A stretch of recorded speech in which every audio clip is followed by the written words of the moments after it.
ঢাকা থেকে বিভিন্ন জেলায় খেলে থাকেন সেই রাজু খান। এবং আমরা দেখতে পাচ্ছি আজকে স্বপ্ন ফাউন্ডেশন রাজু খান মাঠে নেমেছে স্থানীয় ব্যাটার।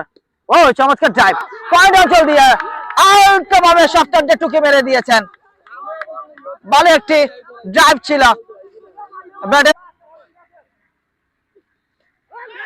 এবারে কিন্তু আউটসাইড হয়েছিল এবং back to another 4 outside age হয়ে উইকেট রক্ষককে ফাঁকি দিয়ে বল টার্মেন অঞ্চল দিয়ে সীমানার বাইরে 4টি রান। ধন্যবাদ জানাচ্ছি সুমন ভাই স্পোর্টস ক্লাবের পাশে থাকার জন্য। 6 মেধাবী শট। আবার 2 উইকেট থেকে বল করছে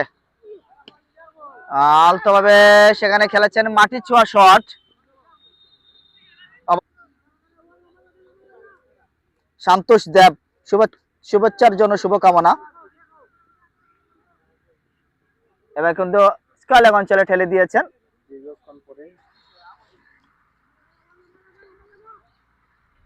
এবার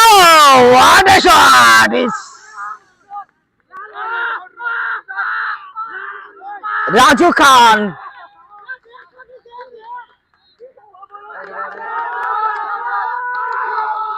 এবার কিন্তু ব্যাকওয়ার্ড বনাঞ্চল দিয়ে 4-এর মার, নো বলে সে ওপেন শট করেছেন, নো ফ্রি হিটে। আবারও রাজু খান অন ফায়ার। এবার কিন্তু তড়িৎ জায়গা বদল করেছেন, আনার সম্ভাবনা ছিল কিন্তু না। বেশ আই কন্ট্যাক্ট অনেকটা ভালো ছিল দুজন ব্যাটসম্যানের মধ্যে, সেই কারণে দ্রুততার সাথে তারা জায়গা বদল করেছেন।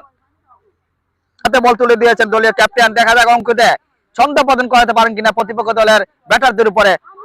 হাওয়ায় বাচ্চে বল, বলতে না বলতে হয়তো ক্যাচ হতে পারে এবং ফিল্ডারের মুভমেন্ট দেখে মনে হচ্ছে 6 রান হতে পারে এবং 6 এই মাত্র রাজু খান একেবারে মিড উইকেটের উপর দিয়ে তুলে মেরেছেন। বলে 33 11 বলে 33। Oh my goodness, on the way, sky hit is a brilliant exclusive movement, fantastic shot, Raju Khan on the fire। তার জন্য ধন্যবাদ জানাচ্ছি। প্রথম ইনিংসের শেষ ওভার, লাস্ট ওভার বোলিং এসেছেন পার্থ সারথী। একটু হেলিকপ্টার খেলার চেষ্টা করেছিল রাজু খান এবং 4 রান মিস ফিল্ডিংয়ের দরুনে জরিমানা স্বরূপ 4টি রান গুনতে হয়েছে। রান হবে রাজু খান। হোয়াট ডেলিভারি, ইনসাইড ডেলিভারি ছিল, ভালো একটি লিগ্যাল ডেলিভারি দিয়েছেন